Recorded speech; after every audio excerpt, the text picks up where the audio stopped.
প্রিয় ছাত্রছাত্রীরা, আজকের অনলাইন ক্লাসে তোমাদেরকে স্বাগত জানাচ্ছি। আজকের ক্লাসের আলোচ্য বিষয় হচ্ছে পৃথিবীর গঠন। পৃথিবীর গঠন সম্পর্কে আজকে আলোচনা করব। পৃথিবীর জন্ম থেকে যেভাবেই হোক না কেন, জন্মের সময় পৃথিবী একটা জ্বলন্ত বাষ্পময় পিণ্ড ছিল। বিভিন্ন ধাতব ও অধাতব পদার্থ, গ্যাস, জলীয় বাষ্প দিয়ে ভরপুর ছিল। পরে বহু বছর ধরে তাপ বিকিরণ, নানা পরিবর্তন ও বিবর্তনের মধ্যে দিয়ে পৃথিবী আজকের এই অবস্থানে পৌঁছেছে। আর এই বিবর্তন ও পরিবর্তনের মাধ্যমে পৃথিবীর মধ্যকার ভারী পদার্থগুলো যেমন নিকেল, লৌহ, এগুলো কেন্দ্রের দিকে সঞ্চিত হয়। হালকা উপাদানগুলোর উপরের দিকে উঠে আসে।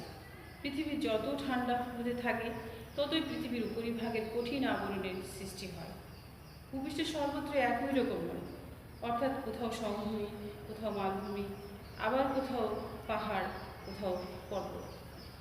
এভাবে পৃথিবীর অভ্যন্তরে বিভিন্ন স্তর রয়েছে, যেমন উপরের স্তর হালকা বা অশ্বমণ্ডল, মধ্যভাগের অপেক্ষাকৃত কম হালকা যা গুরুমণ্ডল, এবং কেন্দ্রে লৌহ, নিকেল, ভারী জাতীয় পদার্থ রয়েছে যা কেন্দ্রমণ্ডল নামে পরিচিত। পৃথিবীর বাহ্যিক গঠন। জন্মের সময় পৃথিবী সূর্যের মতো জ্বলন্ত ও বাষ্পময় পিণ্ড ছিল। তারপর অনেক বছর ধরে তাপ বিকিরণ, বিবর্তন, পরিবর্তনের মধ্যে দিয়ে সেই বাষ্পময় পৃথিবী বর্তমান কঠিন অবস্থায় রূপ লাভ করেছে। ভূপৃষ্ঠের এই কঠিন বহিরাবরণই হচ্ছে ভূত্বক, যা বা অশ্বমণ্ডল নামে পরিচিত।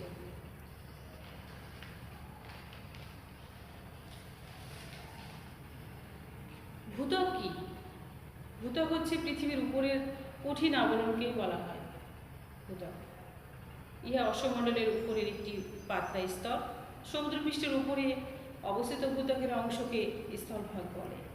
স্থলভাগের অনেক নিচে এবং সমুদ্র তলদেশের নিচে কিছু দূর পর্যন্ত ভূত্বকের বিস্তৃতি। ভূত্বকের গড় গভীরতা হচ্ছে 17 কিলোমিটার। তবে এই গভীরতা সমুদ্র তলদেশে সবচেয়ে কম এবং পর্বতের তলদেশে সবচেয়ে বেশি। ভূত্বকের ঘনত্ব 2.8 থেকে 3.4। ভূত্বক বিভিন্ন প্রকার শিলা, খনিজ উপাদানে গঠিত এবং এর নিচের অংশ প্রায় এক ধরনের উপাদানে গঠিত। এর গঠন অর্থাৎ ভূত্বকের গঠন। ভূত্বকের উপাদান, স্তর বিন্যাস। ভূত্বক যে সমস্ত উপাদান গঠিত তাদের নাম শিলা। ভূত্বকের বিভিন্ন স্থানে উপাদানগুলোর মধ্যে যথেষ্ট পার্থক্য রয়েছে, তবে যে সকল উপাদানে ভূত্বকের শিলা গঠিত হয় তাদের মধ্যে 8টি উপাদান প্রধান: অক্সিজেন, সিলিকন, অ্যালুমিনিয়াম, লৌহ, ক্যালসিয়াম, সোডিয়াম, পটাশিয়াম, ম্যাগনেসিয়াম। এদের মধ্যে অক্সিজেন ও সিলিকন একত্রে প্রায় 73.907% এবং বাকি 6টি উপাদান একত্রে প্রায় 24.17%। ভূকম্পন তরঙ্গের গতি রোধ বিশ্লেষণ করলে ভূত্বকের শিলাকে প্রধানত 3টি স্তরে ভাগ করা যায়: উপরের লৌহ শিলা স্তর, মধ্যবর্তী গুরু শিলা স্তর এবং নিম্নের অলিভিন জাতীয় শিলা স্তর। উপরের লৌহ শিলা স্তর, ভূত্বকের উপরের এই অংশটি লৌহ গ্রানাইট জাতীয় শিলায় গঠিত, সে কারণে এই স্তরকে গ্রানাইট স্তর বলে। এই শিলা স্তরের আপেক্ষিক গুরুত্ব হচ্ছে 2.75 থেকে 2.9। এই শিলায় সিলিকা অ্যালুমিনিয়ামের পরিমাণ অধিক হওয়ায় এই দুই শব্দের প্রধান দুটি অক্ষর যুক্ত করে এই শিলাকে বলা হয় শিয়া। মহাদেশে প্রধানত এই শিলা দ্বারা গঠিত। মহাদেশগুলো প্রধানত এই শিলা দ্বারা গঠিত। এরপর রয়েছে মধ্যবর্তী গুরু শিলা স্তর। গ্রানাইট শিলা স্তরের নিচের স্তরটি ব্যাসল্ট জাতীয় শিলা দ্বারা গঠিত। এই ব্যাসল্ট শিলায় সিলিকা ও ম্যাগনেসিয়ামের পরিমাণ বেশি, তাই এই দুই শব্দের প্রথম দুটি করে অক্ষর যুক্ত করে এই শিলাকে স্তরকে সীমা বলা হয়। এই স্তরের আপেক্ষিক গুরুত্ব হচ্ছে 2.9 থেকে 3। ক্ষেত্র বিশেষে 3.4 পর্যন্ত হয়ে থাকে। এই শিলা সমুদ্রের তলদেশে সামান্য পলিস্তর বাদে প্রায় সমগ্র অংশ জুড়ে অবস্থান বিশেষে 3.4 পর্যন্ত হয়ে থাকে। এই শিলাস্তর সমুদ্রের তলদেশে সামান্য পলিস্তর বাদে প্রায় সমগ্র অংশ জুড়ে অবস্থান করছে। লঘুস্তর শিলাস্তর ও গুরু শিলাস্তরের সীমারেখাকে কনরাড বিযুক্তি বলে।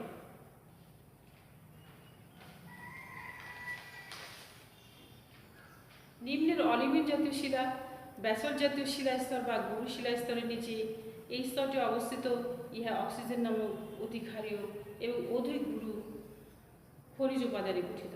এই স্তরের আপেক্ষিক গুরুত্ব 3.3। এই শিলার ম্যাগনেসিয়ামের পরিমাণ অর্ধেকের বেশি। কেউ কেউ মনে করেন এই স্তরটি গুরুমণ্ডলের অংশ বা ভূত্বকের অন্তর্ভুক্ত নয়। ব্যাসল্ট জাতীয় শিলাস্তর ও অলিভিন জাতীয় শিলাস্তরকে মৌহ বা এম বিযুক্তি বলা হয়। গঠন সম্পর্কিত তথ্য। ভূত্বক গঠন সম্পর্কিত তথ্য। ভূবিজ্ঞানীগণ বিভিন্ন তথ্যের ভিত্তিতে পৃথিবীর কেন্দ্র থেকে ভূত্বক পর্যন্ত যেসব তথ্যের ভিত্তিতে বিশ্লেষণ করেছেন তা নিম্নরূপ। আগ্নেয়গিরির অগ্নুৎপাত পৃথিবীর কিছু অর্থাৎ পৃথিবীর অভ্যন্তর সম্পর্কে বিভিন্ন ভূবিজ্ঞানের মতামত। পৃথিবীর কিছু অংশে আগ্নেয়গিরি অগ্নুৎপাতের ফলে ভূগর্ভস্থ গলিত শিলা ভূত্বকের ফাটল দিয়ে ভূপৃষ্ঠে নির্গত হয়, আর এই নির্গত শিলা পরীক্ষা নিরীক্ষা করে গঠন উপাদান সম্পর্কে জ্ঞান লাভ করা যায়। ভূকম্পন তরঙ্গ। ভূকম্পন তরঙ্গের মাধ্যমে অভ্যন্তর ভাগের গঠন সম্পর্কে ধারণা পাওয়া যায়। যেমন কোনো স্থানে ভূমিকম্প হলে ভূকম্পন তরঙ্গগুলোর গতি প্রকৃতি বৈশিষ্ট্য অনুযায়ী ভূভ্যন্তরের গঠন উপাদান আপেক্ষিক গুরুত্ব প্রভৃতি বিষয়ে অসংখ্য তথ্য সংগ্রহ করা যায়। পৃথিবীর চৌম্বকত্ব। এই চৌম্বকত্ব মাধ্যমে এই বৈশিষ্ট্য ও এর ঘনত্ব দ্বারা ভূভ্যন্তরের গঠন উপাদান সম্পর্কে অনেক তথ্য পাওয়া যায়। ভূভ্যন্তরের স্তরসমূহ। ভূবিজ্ঞানীগণ বিভিন্ন তথ্যের ভিত্তিতে পৃথিবীর কেন্দ্র থেকে ভূকম্পন তরঙ্গ পর্যন্ত ভূভ্যন্তর ভাগকে 3টি স্তরে ভূত্বক পর্যন্ত অর্থাৎ কেন্দ্র থেকে ভূত্বক পর্যন্ত এই ভূভ্যন্তরকে 3টি ভাগে ভাগ করেছে। একটা হচ্ছে কেন্দ্রমণ্ডল, একটা হচ্ছে গুরুমণ্ডল, আর একটা হচ্ছে অশ্বমণ্ডল। কেন্দ্রমণ্ডল কি? পৃথিবীর ঠিক মধ্যভাগে অর্থাৎ কেন্দ্রের চারদিকে প্রায় 3,486 কিলোমিটার বিস্তৃত যে স্তরটি অবস্থান করছে তাকে বলা হয় কেন্দ্রমণ্ডল। এর উপাদানগুলো কেন্দ্রমণ্ডল সবচেয়ে ভারী উপাদানে গঠিত। এই মণ্ডলটি নিকেল, লৌহ, পারদ, সীসা ইত্যাদির সমন্বয়ে গঠিত। তবে এই স্তরে নিকেল ও লৌহের পরিমাণ অধিক থাকায় এই স্তরকে নিফে বা নাইফ বলা হয়। আপেক্ষিক গুরুত্ব। কেন্দ্রমণ্ডলের আপেক্ষিক গুরুত্ব। কেন্দ্রমণ্ডলের আপেক্ষিক গুরুত্ব হচ্ছে 10 থেকে 13.6, অর্থাৎ এই মণ্ডলটি পানির চেয়ে 10 থেকে 13.6 গুণ বেশি গুণ বড়। তাপ। কেন্দ্রমণ্ডলটিতে তাপমাত্রা স্থানভেদে 300 থেকে 500 ডিগ্রি সেলসিয়াস পর্যন্ত বিরাজ করে। চাপ। এই স্তরে চাপ ভূপৃষ্ঠের বায়ুমণ্ডলের চাপের চেয়ে প্রায় 30 থেকে 40 গুণ বেশি, অর্থাৎ এখানে 3680 কিলো বার চাপ রয়েছে। অবস্থা অর্থাৎ কেন্দ্রমণ্ডল কী অবস্থায় রয়েছে? প্রচণ্ড তাপ ও চাপের প্রভাবে স্তরের উপাদানগুলো কঠিন অবস্থায় না থেকে স্থিতিস্থাপক ও চটচটে অবস্থায় রয়েছে বলে অনেক ভূবিজ্ঞানী ধারণা। শ্রেণী। ভূকম্পন তরঙ্গের মাধ্যমে বোঝা যায় যে কেন্দ্রমণ্ডল 2টি শ্রেণীতে বিভক্ত। একটা হচ্ছে অন্তঃকেন্দ্র, আরেকটা হচ্ছে বহিঃকেন্দ্র। অন্তঃকেন্দ্র কেন্দ্রমণ্ডলটির এই অংশটি পৃথিবীর কেন্দ্র হতে প্রায় 1216 কিলোমিটার ব্যাসার্ধের মধ্যে সম্ভবত কঠিন অবস্থায় রয়েছে, কারণ এই অংশ ভূকম্প তরঙ্গের প্রাথমিক তরঙ্গ পি ওয়েভস অর্থাৎ পি তরঙ্গ বহিঃকেন্দ্রের তুলনায় অত্যন্ত দ্রুত বেগ অতিক্রম করে। অর্থাৎ পি তরঙ্গ সব বস্তুর মধ্যে প্রবেশ করতে পারে, কিন্তু এস তরঙ্গ সব বস্তুর মধ্যে প্রবেশ করতে পারে না। বিজ্ঞানীদের ধারণা পিওএস যে উপাদানের মধ্যে দিয়ে অতিক্রম করে, অর্থাৎ সব উপাদানের মধ্যে দিয়ে অতিক্রম করতে পারে, এবং এস তরঙ্গ শুধু ভারী বস্তুর কাছে সেটা থেমে যায়। এজন্য বহিকেন্দ্র হচ্ছে কেন্দ্রমণ্ডলের বহিকেন্দ্রের বিস্তৃতি প্রায় ৭৭০ কিলোমিটার, এবং তলাশের মধ্যে দিয়ে এই অংশের মধ্যে দিয়ে ভূকম্পন তরঙ্গের পি তরঙ্গ অত্যন্ত ধীর গতিতে অতিক্রম করে, অর্থাৎ বহিকেন্দ্রের মধ্যে দিয়ে, তবে এস তরঙ্গ প্রবেশ করতে পারে না। অর্থাৎ পি তরঙ্গ সব বস্তুর মধ্যে প্রবেশ করতে পারে, কিন্তু এস তরঙ্গ সব বস্তুর মধ্যে প্রবেশ করতে পারে না, কারণ বিজ্ঞানীদের ধারণা এস তরঙ্গ তরল পদার্থের মধ্যে দিয়ে অতিক্রম করে না। সুতরাং কেন্দ্রমণ্ডলের এই অংশের যে লৌহ উপাদান রয়েছে তা সম্ভবত তরল অবস্থায় রয়েছে। গুরুমণ্ডল বা ম্যান্টল ভূবন্ধরের ভাগের স্তরটি ভূত্বকের নিম্নভাগ থেকে কেন্দ্রমণ্ডলের বহির্ভাগ পর্যন্ত বিস্তৃত। গুরুমণ্ডলের এই স্তরটি প্রায় ৮৮৫ কিলোমিটার পর্যন্ত বিস্তার লাভ করে আছে। এই স্তর পৃথিবীর মোট আয়তনের প্রায় ৮২% দখল করে আছে।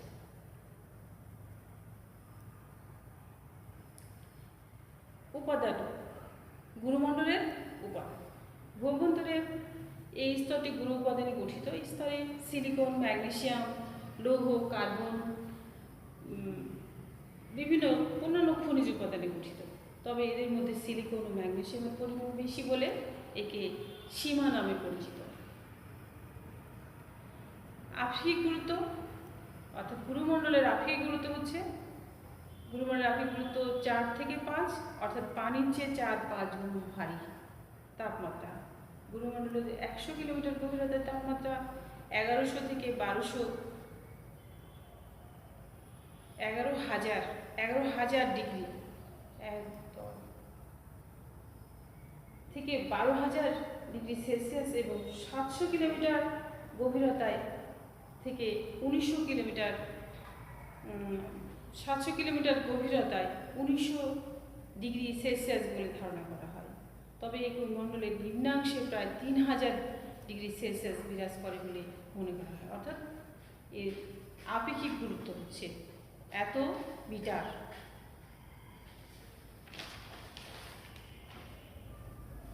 চাপ, গুরুমণ্ডলের চাপ গুরুমণ্ডলের 279 কিলোবার চাপ রয়েছে বলে ধারণা করা হয়। চাপ ও তাপের প্রভাবে গুরুমণ্ডল বা ম্যান্টল তরল অবস্থায় রয়েছে, তবে বহিকেন্দ্রটি ঘনত্ব তরল অবস্থায় রয়েছে বলে মনে করা হয়। শ্রেণী, গুরুমণ্ডলের শ্রেণী। গুরুমণ্ডল গঠন অনুসারে দুটি ভাগে বিভক্ত, একটা হচ্ছে বহিগুরুমণ্ডল আর একটা হচ্ছে অন্তঃগুরুমণ্ডল। বহিগুরুমণ্ডলের স্তরের উপরের অংশ হচ্ছে, এর গভীরতা প্রায় 700 কিলোমিটার।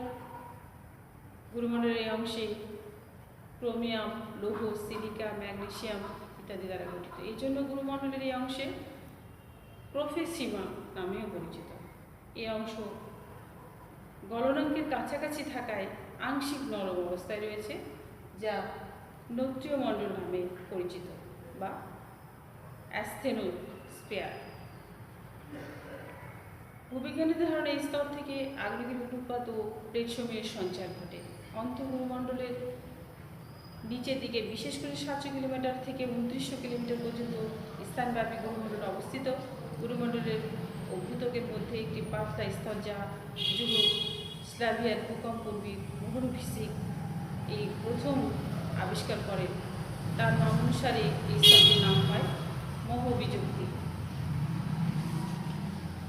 গুরুমণ্ডলের এই অংশে নিকেল, লৌহ, সিলিকা, ম্যাগনেসিয়ামের পরিমাণ বেশি, এই জন্য গুরুমণ্ডলের এই অংশে নিকেল নিফেসিমা নামে পরিচিত। অশ্বমণ্ডল বা ভূত্বক, অর্থাৎ উপরের অংশ, গুরুমণ্ডলের উপরের স্তর অর্থাৎ পৃথিবীর উপরিভাগের নাম হচ্ছে অশ্বমণ্ডল বা ভূত্বক। আবার একে শিলামণ্ডলও বলা হয়। এই স্তরের গড় পুরুত্ব হচ্ছে 20 কিলোমিটার। মহাদেশের নিচে এর গুরুত্ব সবচেয়ে বেশি, এবং সমুদ্রের তলদেশের গুরুত্ব পুরুত্ব হচ্ছে সবচেয়ে কম। এর বৈশিষ্ট্যগুলো হচ্ছে, এর উপাদান কি কি? অসমণ্ডল সিলিকা, অ্যালুমিনিয়াম, কোয়ার্টজ, ফেসপার প্রভৃতি উপাদানে গঠিত। তবে এদের মধ্যে সিলিকা অ্যালুমিনিয়ামের পরিমাণ অধিক বলে এটি শিয়াল নামে পরিচিত। এর আফির গুরুত্ব, অসমণ্ডলের আফির গুরুত্ব 3 থেকে 4 এবং পানির চেয়ে প্রায় 2-3 গুণ ভারী। তাপমাত্রা অসমণ্ডলের নিচের দিকে প্রতি কিলোমিটার 30 ডিগ্রি সেলসিয়াস তাপমাত্রা বৃদ্ধি পায়। অসমণ্ডলের শ্রেণীবিভাগ ভূকম্পন তরঙ্গ থেকে জানা যায় অসমণ্ডলে 2টি অংশ বিভক্ত, একটা হচ্ছে ফেলসিক আর একটা হচ্ছে বেফিক। ফেলসিকটা কি? অসমণ্ডলের উপরের অংশকে ফেলসিক বলা হয়। ফেলসিক শিলা প্রধানত গ্রানাইট দ্বারা গঠিত, এই জন্য স্তর গ্রানাইট শিলা স্তর নামেও পরিচিত। গ্রানাইট শিলা স্তর আবার সিলিকা অ্যালুমিনিয়াম দ্বারা গঠিত, এই জন্য স্তর গ্রানাইট শিলা স্তর নামে পরিচিত। গ্রানাইট শিলা স্তর ফেলসিক শিলায় কোয়ার্টজ ও ফেসপার সমৃদ্ধ খনিজের পরিমাণ বেশি, এর বর্ণ ধূসর এবং কম ঘনত্বপূর্ণ। মহাদেশগুলো ফেলসিক শিলায় গঠিত বলে ভূবিজ্ঞানীরা একে মহাদেশীয় ভূত্বক নামে অভিহিত করেছেন। বেফিক অসমণ্ডলের নিচের স্তরটির নাম হচ্ছে বেফিক। বেফিক শিলা স্তর প্রধানত সিলিকা ম্যাগনেসিয়ামের পরিমাণ বেশি, ইহা ব্যাসল্ট শিলা নামে পরিচিত। এই শিলায় রং গাঢ় এবং তুলনামূলকভাবে উচ্চ ঘনত্ব সম্পন্ন। অনেকের ধারণা ব্যাসল্ট স্তর সারা পৃথিবী জুড়ে বহিরাবরণ হিসেবে মহাদেশীয় ভূত্বকের নিচে এবং গভীর সমুদ্রের তলদেশে অবস্থান করছে। এই জন্য মহাদেশগুলোর তলদেশে সমগ্র অঞ্চল সমুদ্রের তলদেশে ভূত্বক নামে পরিচিত। অর্থাৎ সমুদ্রের তলদেশেও কিন্তু ভূত্বক আছে। আজকে পৃথিবীর গঠন সম্পর্কে যে তথ্যগুলো আমরা পেলাম, পৃথিবীর গঠন, পৃথিবীর বাহ্যিক গঠন অর্থাৎ এর বাহিরের গঠন, ভূত্বক কি, ভূত্বকের ঘনত্ব, ভূত্বকের গঠন কি কি উপাদানে ভূত্বক গঠিত, অক্সিজেন, সিলিকন, অ্যালুমিনিয়াম, লৌহ, ক্যালসিয়াম, সোডিয়াম, পটাশিয়াম, ম্যাগনেসিয়াম।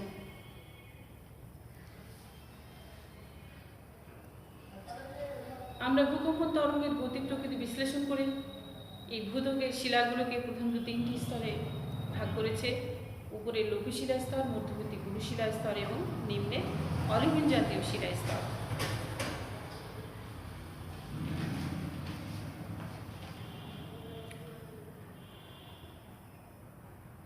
গঠন সম্পর্কিত ভূবিজ্ঞানীগণ বিভিন্নভাবে বিভিন্ন মতবাদের ভিত্তিতে এই ভূত্বকের তথ্যগুলো বিশ্লেষণ করেছেন, যেমন আগ্নেয়গিরি উৎপাত, ভূকম্পন তরঙ্গের মাধ্যমে, পৃথিবীর চৌম্বকত্বের মাধ্যমে এবং পৃথিবীর ভূভ্যন্তর স্তরকে এখানে 3টি ভাগে বিভিন্ন তথ্যের বিশ্লেষণের ভিত্তিতে পৃথিবীর ভূভ্যন্তর ভাগকে 3টি ভাগে ভাগ করা হয়েছে। একটা হচ্ছে কেন্দ্রমণ্ডল, গুরুমণ্ডল আর অশ্বমণ্ডল।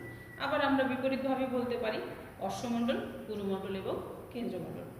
উপর থেকে নিচের দিকে এবং নিচ থেকে উপরের দিকে যেভাবে আলোচনা করি। কেন্দ্রমণ্ডল থেকে যদি আলোচনা করি তাহলে এই কেন্দ্রমণ্ডলের চারিদিকে 3486 কিলোমিটার বিস্তৃত স্তরটি অবস্থান করছে।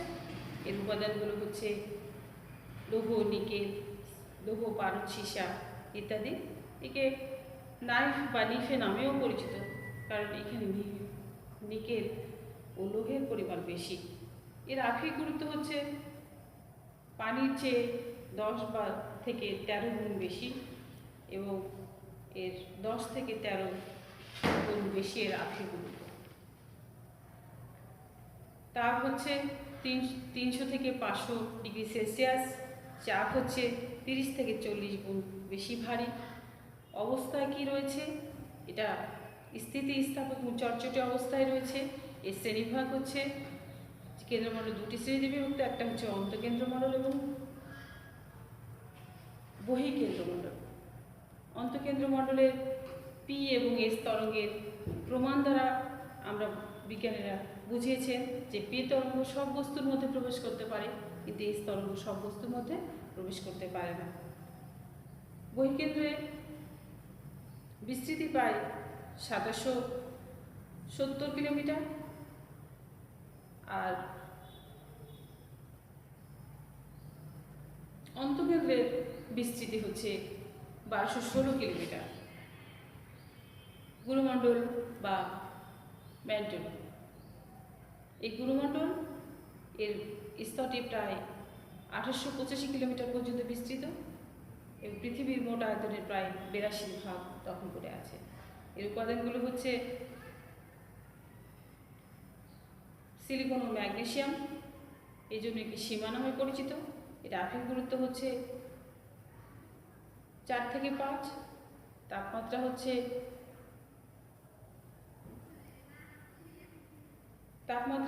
100 কিলোমিটার গভীরতায় তাপমাত্রা 11,000 থেকে 12,000 এবং 700 কিলোমিটার গভীরতায় 1900 ডিগ্রি সেলসিয়াস তাপমাত্রা ধারণ করে।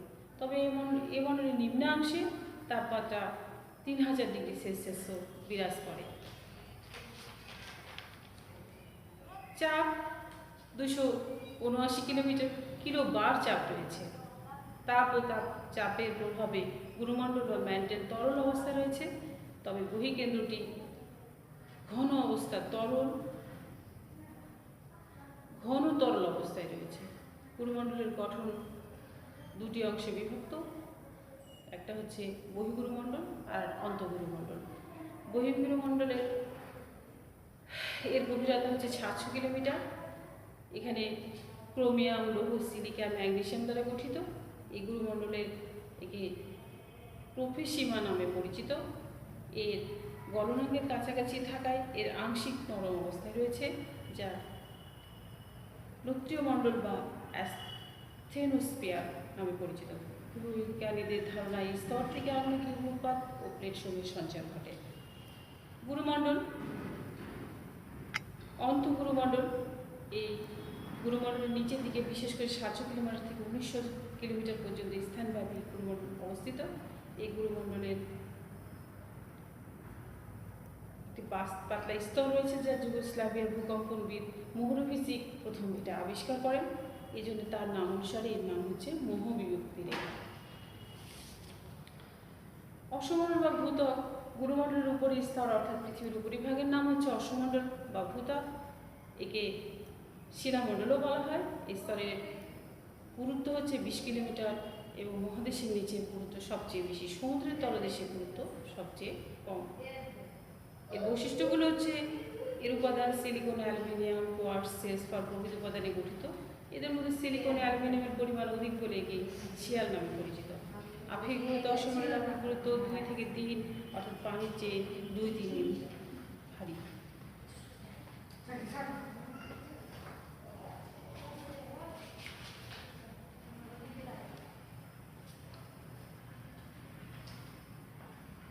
তাপমাত্রা অসমণ্ডলের নিচের দিকে প্রতি কিলোমিটার 30 ডিগ্রি সেলসিয়াস তাপমাত্রা বৃদ্ধি পায়।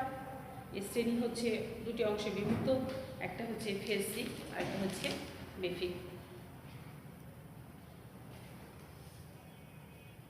আজকের ক্লাস এখানেই সমাপ্তি টানছি। পরবর্তী ক্লাসে